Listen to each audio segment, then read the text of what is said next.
Updates on all the injured San Francisco 49ers entering the 2024 season. Now that we've seen the final preseason tune-up, takeaways, game balls as well from 49ers Raiders preseason game number 3. All that and more coming at you right now.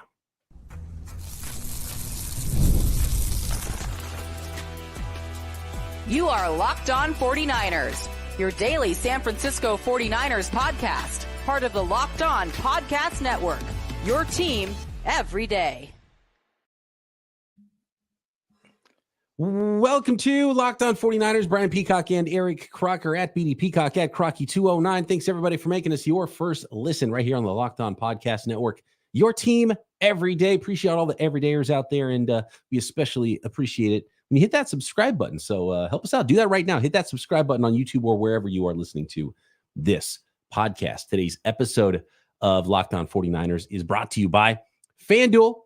Now through September 22nd, all FanDuel customers can bet $5 and get a 3-week free trial of NFL Sunday Ticket from YouTube and YouTube TV. Visit FanDuel.com/LockedOn to get started. All right, Croc, we're going to get into Purdy.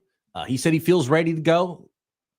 What did we see from him on the field? Our notes, our game balls from the preseason finale, some roster battles as well, some notes on programming here at Locked On 49ers because we had some questions and we've got some new initiatives here one big new initiative here on the podcast throughout the season, postcasts. We're going to talk about a little bit later. You might have heard a postcast after the Locked On or after the on Locked On 49ers after the Raiders 49ers game here. But I want to talk about the injuries because Kyle Shanahan just spoke to the media right before we went live here and gave the updates on all this injured San Francisco 49ers. And let's start with the defensive lineman, which was probably the big one that was scary when on the same drive, Leonard Floyd and Yetur Gross-Matos, both newcomers of the 49ers defensive line, both huge, important players to the 49ers roster build this season, both had knee injuries, both sprained knees. And it turns out Leonard Floyd's is a little bit better news than Yetur Gross-Matos's, but both aren't terrible news for what they could have been when you think about what a knee injury could mean to someone to start an NFL season. Leonard Floyd, day-to-day on his knee injury, and it's more like week-to-week for Yetur Gross-Matos. So a good sign for Leonard Floyd, and there's a chance he'll be out there in week 1 and be the bookend for Nick Bosa, as everybody has expected and as the 49ers expected when they brought him in. So depth was a question, too, at defensive end, Croc. So we're going to find out how strong that depth is real quick for the 49ers, even if Leonard Floyd is ready to go, and who knows where YGM will be by week 1. So I watched the All 22, and I wasn't aware. When you watch that, there's no context behind anything. You see guys in, you see guys out. You're kind of paying attention to little things. Right away, when I cut on the All 22 film, Leonard Floyd just jumped out. He had a really nice bull rush right away. You know, you saw the effort sacks that he tends to get, and he was tremendous with that, pushing the pocket, spinning off of it, and getting in on the sack. But I wasn't aware that, like, when they exited the game and they were just hurt, like, that wasn't something that jumped out to me. So to kind of hear that news, and I heard it later, I think that's unfortunate because one of my first notes on one of my first notes, it is literally the first note that I wrote down. 49ers need Leonard Floyd healthy. Bull rush, effort sack. That's without knowing at all that he had even got banged up. And another thing I was thinking about too was, man, again, prior to knowing anything about the injuries, in the past, you know, there was 4 preseason games, and then after that 4th one, there's a game coming up. And I always looked forward to that. And now you have like a bye week, and, you know, you and I, there's, you know, 2 weeks worth of stuff that we're feeling to get ready for the season. And I'm like, man, I just wish there was a game coming up next week, like a meaningful game. And I think with the injuries like this, whether it's Gross-Matos or Leonard Floyd, you got to look forward to, like, okay, like, let these guys get healthy. Let them kind of, you know, tend to the knee injuries, and hopefully you have both guys healthy come week 1. No doubt. You're getting the chat fired up, Croc, with wearing no hat and have the glasses on, the spectacles. I think those are both looks a lot of folks don't see you with live here on YouTube. So Well, I had to read the bald head. I've just been chilling around the house today. Yeah. And then, so the baldy is out. All right. I got jerseys behind me. I had dreads most of the time when I was playing. Dreads no longer bad genetics. That's all that is. So the bald head, but I had to read a lot of these notes, and some of it's like kind of fine writing. So I said, I might need to break out my reading glasses for this today. Looking astute for this podcast, Croc. Got the full page notes. My notes are a little bit smaller. I got a smaller pad here with my notes. But finishing up the injury report here, Ricky Pearsall's shoulder looks like he's going to practice Monday. So we'll go through this again, and hopefully it sticks this time, and he's able to start the season healthy. But according to Kyle Shanahan, it looks like Ricky Pearsall will hit the practice field, and we'll see what his role is come the season if he is ready to go, since we didn't get a chance to see him in the preseason like his rookie counterpart, Jacob Cowen. D. Winters came up. Did it scare you at all, real quick, Peacock? Yeah. Did it scare you at all that it has come out that they drafted him knowing there was some kind of injury to the shoulder, and they just felt like with whatever their process was, it would heal a little faster? Clearly, with them getting him on the field, let's say, again, go back to my rookie year in the NFL, on the year, 2013, D. Milliner was drafted. They knew he had to get shoulder surgery, but he was out that whole time up until training camp. And even once training camp started, he was holding out. And then once he got his contract, he was good to go. Shoulder was fine. With this, obviously the 49ers, they don't have a great history of guys coming to the 49ers. When I say great history, let me stop that over, with this tenure, because if you go back further, people are going to be like, Frank Gore. I'm like, I know that's different. That's way back 2005 or 6 or whenever that was. But with this group, they haven't had a great history of drafting guys that had injuries, and then all of a sudden that guy just turns into a superstar stud, especially trying to get that guy in the first round. There's been other guys that have been drafted. There was a safety from the Florida Gators. They drafted him with a ruptured Achilles, didn't work out. Like, there's been other guys as well, not just the I know everybody wants to go to Javon Kinlaw, like not just him, but was it weird to you at all to hear that they kind of knew about this?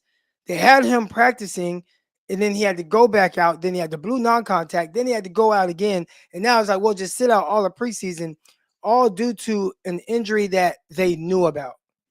It is a little worrisome, and it was really surprising to learn that they knew about this injury already, and they drafted him with this pre-existing injury, and that was 6 months ago. I mean, that was so sometime before April. Did that happen last season? How long has this injury been going on for him? Now, he hasn't missed any games because of it, and maybe it happened during workouts or whatever, but for an injury that's supposed to take weeks, the standard 4 to 6 weeks or whatever it is. And there's a great explanation of it by the Twitter doctor. He does a lot of radio hits locally, Dr. Nirav Pandya in the San Francisco area. And he talks about it, subluxation, which is similar to a dislocation of the shoulder.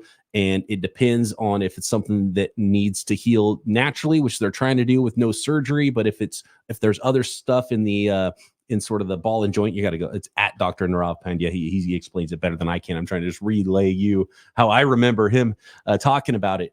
If there's other stuff with the shoulder, the ball and socket, if there's other stuff that's like screwed up around that joint, then you might have to go in and repair it so it'll be a tight fit again. But it's supposed to be a week's injury. The fact it's been 6 months and it's still not healed tells me that whatever they're doing hasn't really healed it correctly. So maybe it should have been something that he needed surgery on. And it's funny because we talk about like, oh man, my guy that I really liked, the guy that we both liked in the draft at that pick when the 49ers were on the clock, Cooper DeJean, had a little injury coming into camp as well, as did Johnny Newton, which was my guy. Defensive lineman, got drafted by the Washington Commanders, and he had a pre-existing foot injury, had surgery on it that teams already knew about. And a lot of people said, yeah, I don't think the 49ers wanted these guys because maybe they're dinged up already, and they've been really trying to really draft players and draft healthy players, especially with Eric Armstead, who's already dealing with a foot. They're going to draft a defensive tackle that already has a foot injury, So maybe that's why they passed on those guys and they wanted to get another. And now I hear that this guy's hurt too, Ricky Pearsall. I'm like, well, okay, well, that doesn't really, I understood if they don't want to draft the guy who's hurt, but they ended up still drafting the guy that was hurt. So that does worry me a little bit that 6 months out, the same injury is still bothering him. And so you worry that maybe this is not going to naturally heal itself with just rest and that he's going to end up having to have surgery. So hopefully this last bit of rest was what was needed, and Ricky Pearsall is going to come back strong next week at practice. You're gonna need him because and I watched the film and we'll dive into that, but still, we haven't really had any promising or encouraging updates on Brandon Aiyuk. So I'd assume he's still with the 49ers. I think this is something that's going to play out to where he is there and week 1 he's on the field, right? That's just kind of what I'm assuming right now. But if he's not, and I don't see him forfeiting money like an NFL game check to not be on the field when he's scheduled to make $14-15 million this year.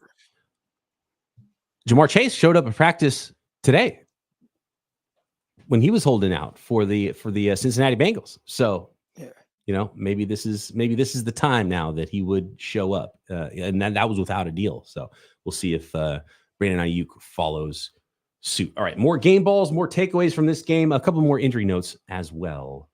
Next.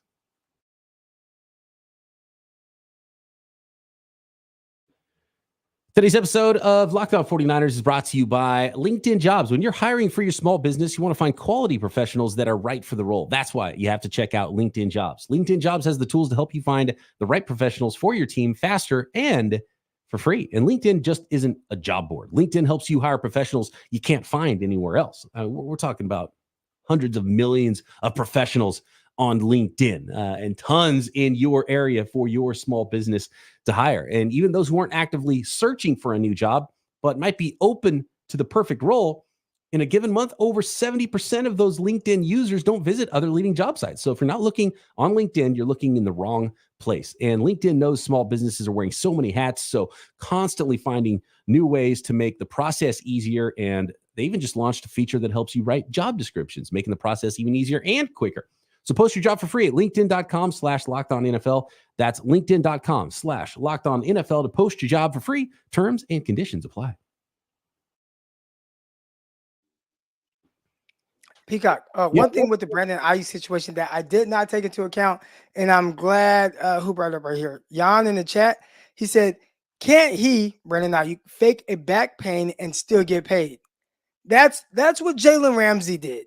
Yeah, I don't know if the 49ers will allow that, but Ramsey did that, and that prevented him from missing any game checks. I think things will get real ugly if he tries to hold into a regular season game. I don't think Kyle and John will want to play that. And so, yeah, I would doubt he will get game checks if he's not playing, because the 49ers, I think everybody knows the score that he's not currently injured right now. And they're letting it, they're trying to do right by their guy, and they did it with Bosa, trying to let it slide during camp. But did you see him? So he was at the game. He got a haircut, by the way, for those who did not see him. And he was on the 49ers sideline. He was also on the Raiders sideline. Did you see him? There was a picture of him talking with the Raiders head coach Antonio Pierce. I saw that, but because of the hair, I thought someone was joking.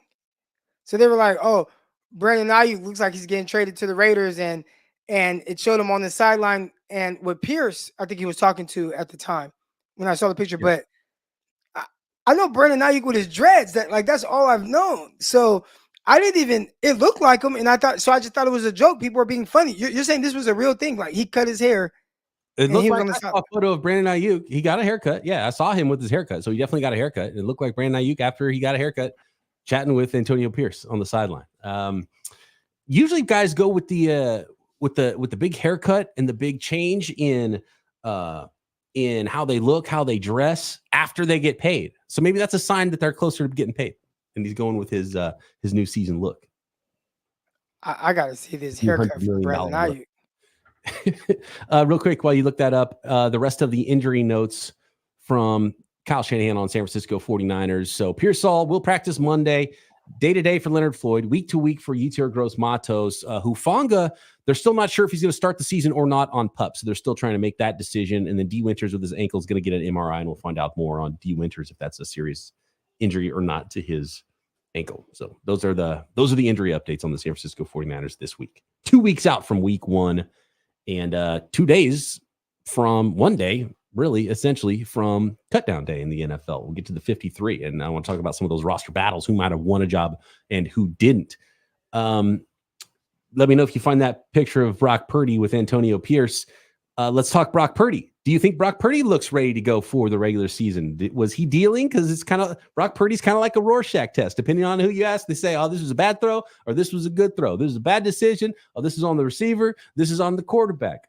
There's one to George. I want to talk about 3 throws specifically, Croc, and there's more if you have in your notes that we can break down too. But there was the deep ball to Deebo Samuel. Deebo went up to grab it on the left sideline. There was the slant to Deebo that was tipped and got picked off. The last play for Brock Purdy, and I don't like seeing him trying to make a tackle on an interception in a preseason game. He got hit a couple times with some bad pass pro from Zakelj, from Colton McKivitz, and you don't like seeing that at all. So from that standpoint, I did not like what I saw when Brock Purdy was in the game. But then there was the throw over the middle of the field to George Kittle. That's Kittle skied to get in between multiple defenders, under the safety, over the top of the linebackers. So good throws, good decisions, bad throws, bad decisions. What did you see in Brock Purdy, Croc? I think first let's talk about a good decision. And last week, I talked about one play, right? One play out of the game that stood out to me. And I thought, like, man, this is a very ugly play. It was not the run around and throw the ball up to tight end 5. This one was the decision to throw the deep corner route to Trent Taylor. I didn't understand the decision. I didn't understand how he got to that decision while watching the film. And it was just very confusing to me. So let's start with a positive here. And I think there were a lot of positives with watching Brock Purdy in this game. The very first play, deep ball to Deebo Samuel. So you talk about decision-making. The defense started off in the too high. All right, so anytime you're in the too high, sometimes you might want to check to a run, especially on first down. 49ers said, nope, we're going to throw the ball. Now, I think he did a great job here when they rolled post-snap. And this is part of what makes Brock Purdy really good, especially for the 49ers, or why he'd be good for a lot of teams. I think pre-snap, he does a really good job. Post-snap, I think he does a really good job as well. Post-snap, they rotated the safeties down. So now you have a single high safety. You have Deebo Samuel, who's the only receiver to the left, and you essentially have 4 pass catchers on the right side. Anytime that we get that, we typically man up the backside, and then we can run our zone to the front side. So that's the side that's kind of being overloaded. You're going to see guys drop into their zones. Well, he did a really good job of, one, diagnosing that right now, post-snap, sees the safety roll, single high, and boom, let me throw this high and away on the outside to the left to my guy who's singled up. Deebo Samuel, we've talked about how there has been some kind of a connection vertically pushing down the field in training camp practices. You got to see him say, I'm going to give my guy a chance. And this reminded me of rookie year Deebo. I think if you guys go back, Deebo Samuel playing against the Dallas Cowboys, everybody thinks about Jalen Hurd and the 2 touchdowns that he caught, but nobody talks about the deep ball down the left sideline where Deebo skies over a Dallas Cowboy defender. Well, this one, I thought he was really strong at the catch point, did a really good job of catching a ball that I felt like was in a great position for him to make the play. So I was excited about that, not just because of the Deebo catch, but because of Brock Purdy's quickness with making the decision of going to the singled up side where he knows he's going to see man coverage versus a guy that we feel like is a very talented receiver.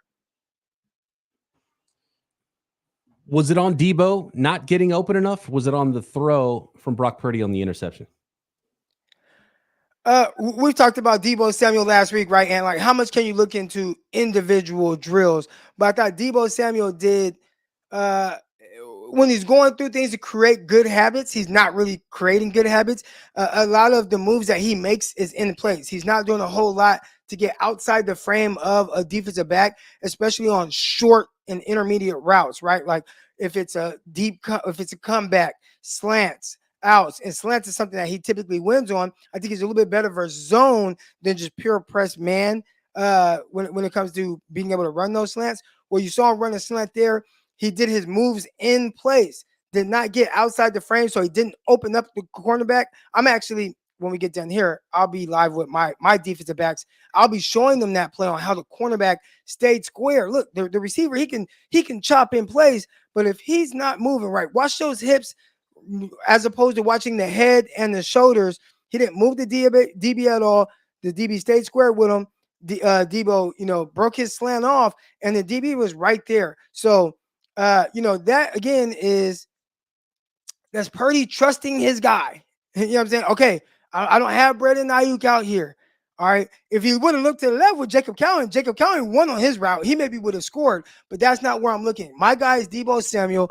I'm reading from the right first. I'm seeing man coverage. Let me go to him. And it wasn't a great job by Debo to do what he needed to do to win that route underneath. And those are the plays where we talk about potentially being able to replace Aiyuk's replacement with 5 guys.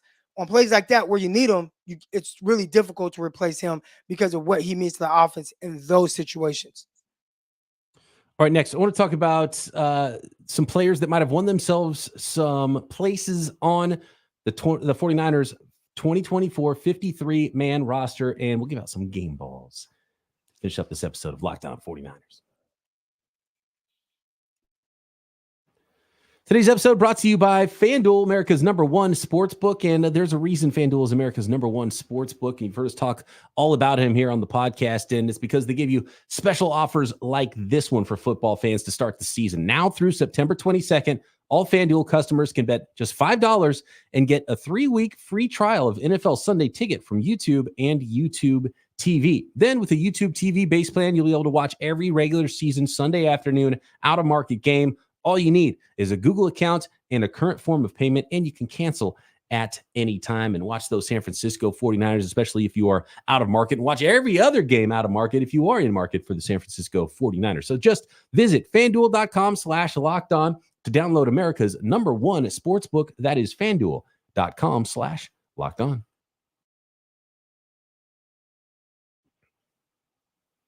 Real quick, the Kittle throw. This one is kind of the biggest Rorschach test. A lot of people say it's a bad throw, bad idea. He was getting hit as he throws.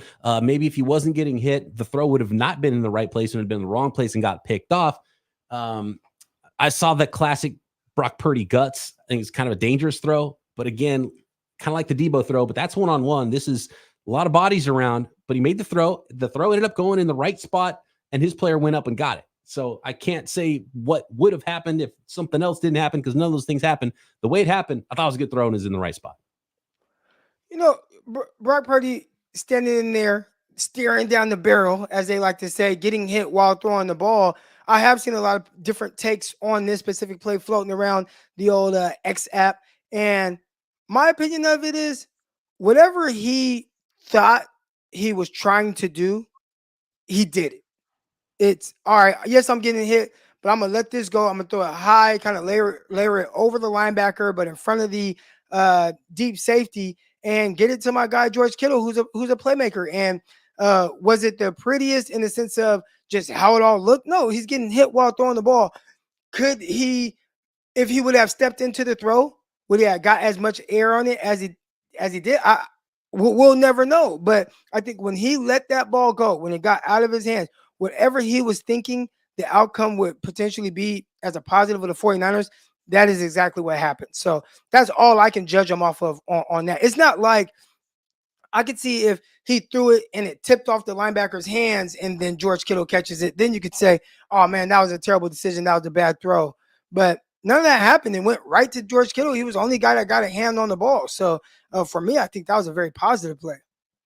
Finish up the offense real quick. I mentioned earlier, did not like what I saw from some of the early offensive line play. McKivitz got beat bad. And I just talked on the OT with BP podcast with Aponte last week about how, fans hate McKivitz, but most teams in the NFL need offensive linemen, and the 49ers having maybe an offensive line where there's some guys that, aren't Pro Bowlers. Most teams don't have 5 Pro Bowlers on their offensive line. It was a little disappointing in the offseason. They didn't bring in some more competition for Colton McKivitz, but he's not the worst tackle in the league. But you don't want to get your quarterback hit and make and miss blocks like he did in that one. So that was a little frustrating to see going into the season with no Trent Williams at left tackle. And you just hope that's not what it looks like once the season starts for the 49ers up front. At running back, though, Isaac Guerendo, Isaac Guerendo and Cowen for me, Croc, are in the same boat. Whereas, like the last couple of weeks, they've obviously showed up and helped their stock. But they didn't win themselves 53-man roster spots because the Niners weren't going to cut fourth rounders. They were either going to stash them on IR or they were going to make the roster. And so I don't think that really changed. If they were going to be healthy, they were going to make the roster. What I think might have changed, seeing Isaac Guerendo, run a 93-yard kickoff return back, and he was okay, not amazing as a running back. And I think he's more built to be a role player because of his ability as a former wide receiver to catch the ball out of the backfield. He's a big guy. He's fast. He might not be the most natural runner, but I think you need players like that. If you're a return man, then you can be like a third down type of a back, and you can do some things like that. You can carve out a long career in the NFL. And so I think that's what I would guess that their thought process is with Isaac Guerendo, not necessarily drafting, the future RB1 of the team. But by looking good as a kickoff returner and proving he can be a rotational running back, I think he might have earned himself not just a 53-man roster spot, but be one of the 46 that has a uniform. And it's the same for Jacob Cowen. You prove that on the field, you can be a reserve wide receiver, but mostly you're going to be the guy who's returning punts, showing that you can return punts, make plays on punt returns, catch the ball, first of all, for punt returners, especially.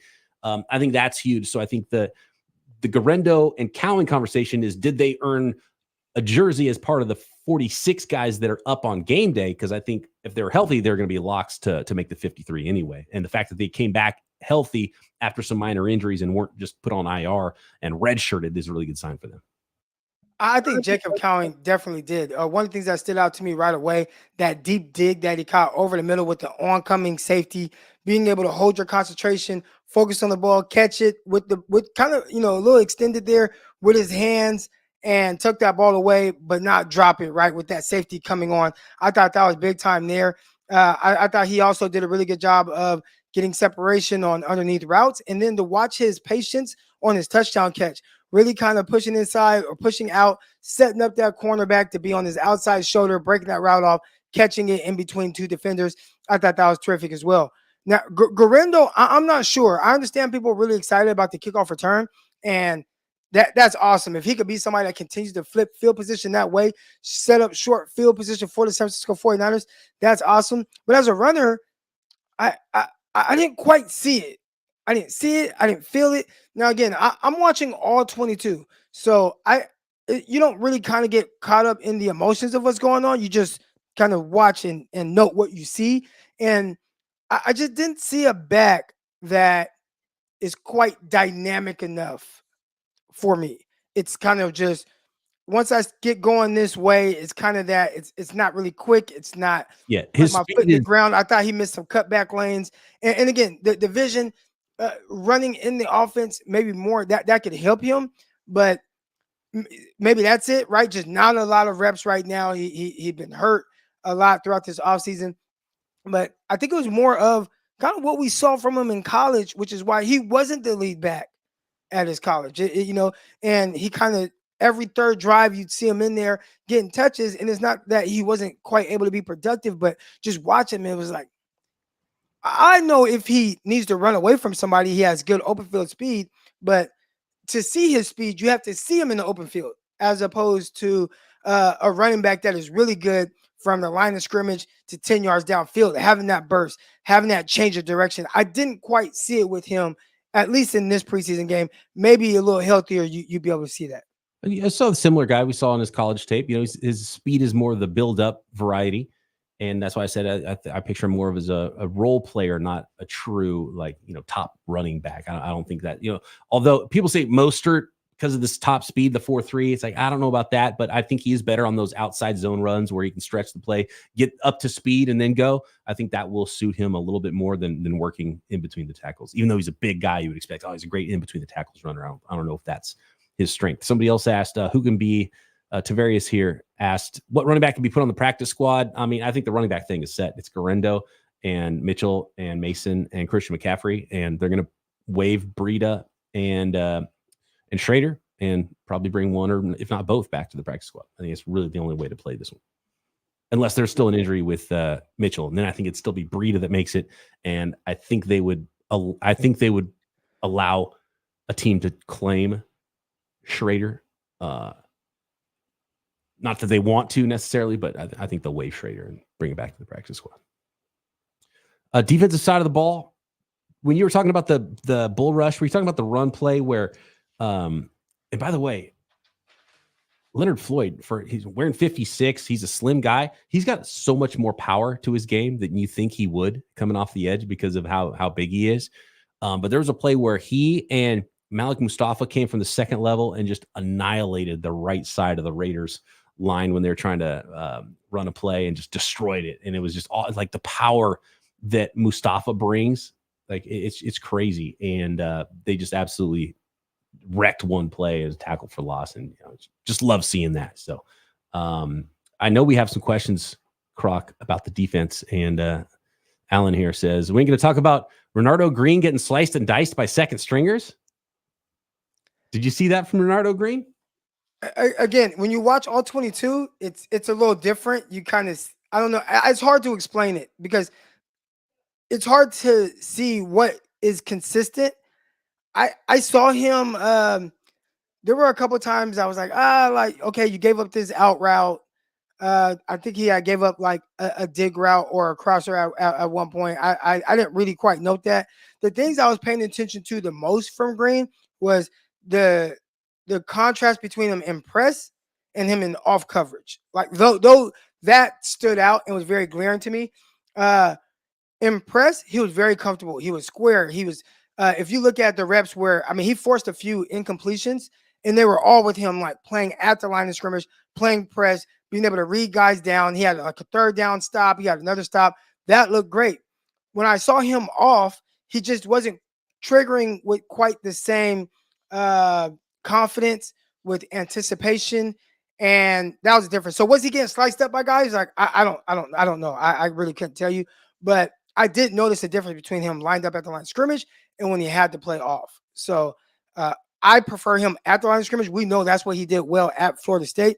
Maybe playing more off coverage at the NFL level, dialing in on the technical aspect of it, he can continue to improve and get better.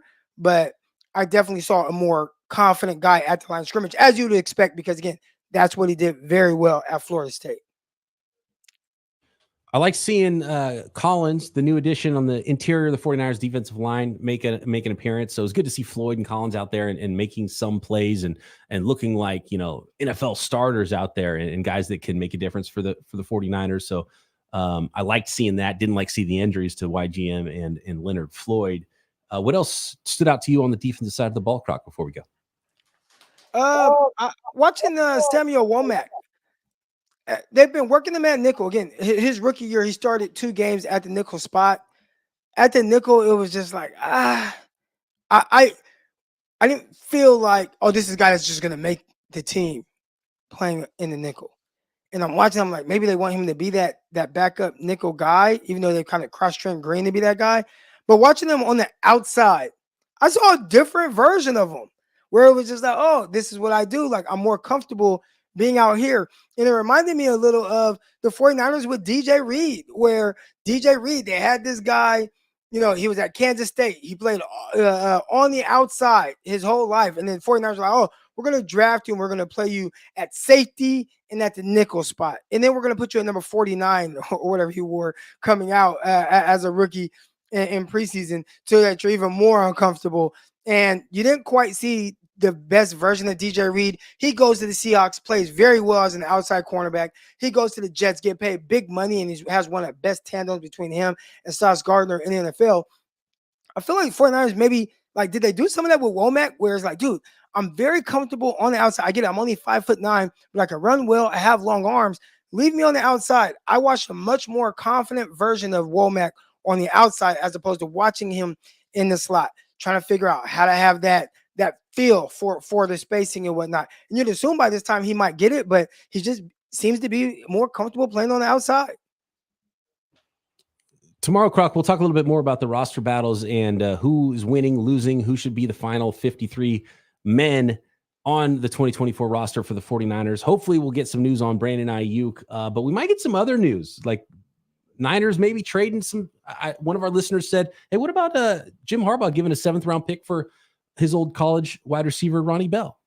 And I was like, stuff like that I could see absolutely happening. I thought that was a great idea. And the 49ers, with some injuries, might want to go hunting for some depth from other teams as well. So don't be surprised if there's some really minor trades that happen over the course of the next 24 hours, 48 hours before those final rosters are set on Tuesday, and even potentially right after that, to get people in-house to get that roster going for the week of the game here in 2 weeks when it's 49ers and New York Jets to kick off the 2024 season. Thanks everybody for making us your first listen here on the Locked On Podcast Network. For your second listen, check out Locked On Fantasy Football, Locked On Dynasty. Get ready for those fantasy drafts and win those leagues this year. All part, and the Peacock and Williamson NFL show. Myself and Matt Williamson every day breaking down the entire NFL right here on the Locked On Podcast Network. Your team every day. Croc and I back tomorrow. Locked On 49ers.